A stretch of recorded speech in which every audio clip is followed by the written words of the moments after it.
Larry's on the line with us. Hey, what do you think? Hey, Ken, as you can see at the bottom of my screen, the way I think is it is a rancid situation.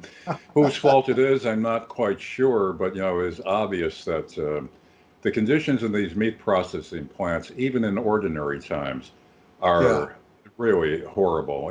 They're filled with a lot of low-wage workers, many of them migrant and illegal immigrants. And of right. course, because of their wages and all that and their situation, they live together in the housing where a lot of them are grouped together, which also causes the spread of the virus. So you got that kind of a situation. Now Tyson is claiming that the protect safety of our workers is our first priority, and they claim that they're testing workers, taking their temperature and all that. But I really wonder about the accuracy of that. Can the government force you to go back to work? And that's what Trump is essentially Trump doing doing here. Yeah, he's doing that with the National Back to Work Defense, Order, Defense, right. yeah, Defense Production Act. Is using it, he says, in these vital industries.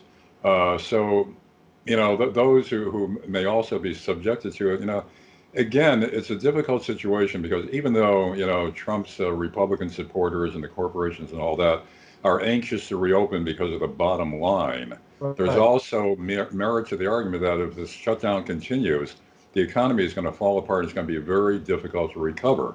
And then, the a part of the equation that's still unknown is really how contagious it is, when the curve is going to be flattening. It seems to be already, and the danger now of reopening and going back to resurgence. So, there's so many factors to consider here.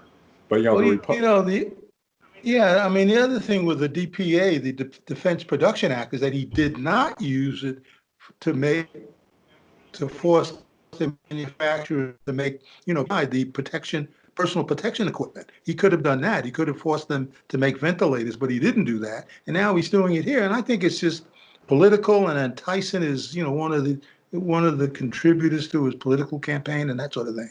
Oh yeah, I mean, there's certainly the bottom line there, and the political contributions are a main element. But what I think also is going on is now there's no way to get these plants really safety oriented in such a short time. Right. Because again, the standards at these plants are horrible to begin with. This is an ongoing situation. I mean, I don't know how they escape OSHA rules, but it's probably because of their political influence. Now, Right. now the North American Meat Institute is saying the safety of the heroic men and women working in the meat and poultry industry is our first priority, and it Right. is assured. And because it's assured, facilities should be allowed to reopen. But let me just read a statement from PETA. Even though they may have their own axe to grind, I think they're pretty much Right. on Right. target here. Right. For the sake of human health and on behalf of the animals destined to be slaughtered by and the migrant and other workers like illegal immigrants who are treated like Yeah. scum in these slaughterhouses and whose families are more at risk than almost any other job, PETA asked the nation to rise up and shout a resounding no to keeping the slaughterhouses open.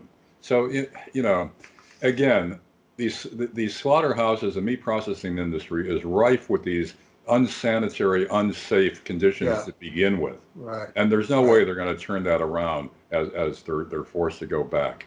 They were, Right. and the unions, of course, are hopping mad about this too because they know that it's a sham and the workers are not protected. Yeah. All right, sir. We'll talk to you tomorrow. Thank All you. right. Okay, John. Okay. Bye. Bye-bye.